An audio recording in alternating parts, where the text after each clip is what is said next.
সেটা হলো এই যে ভাগে কুরবানি চলবে কি না। জাবের রাদিয়াল্লাহু তাআলা আনহু বলেন, রাসূল সাল্লাল্লাহু আলাইহি ওয়াসাল্লাম বলেছেন, আল বাকারাতান সাবাতিন আল জাজুরান সাবাতিন, গরু 7 জনের পক্ষ থেকে আর উট 7 জনের পক্ষ থেকে।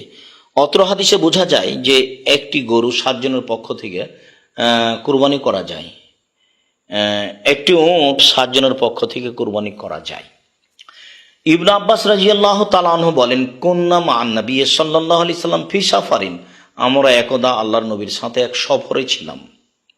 ফা হাজার আল আজহা, কুরবানির সময় চলে আসলো।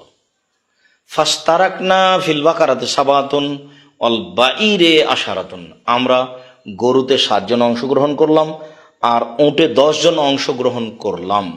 সম্মানিত দিনী ভাই বোন, অত্র হাদিসগুলি আবার এভাবে এসেছে, রাসূল সাল্লাল্লাহু আলাইহি সাল্লাম বললেন, তোমরা একটি গরুতে 7 জন শরিক হও, একটি গরু একটি উটে 10 জন শরিক হও, এ কথা বললেন।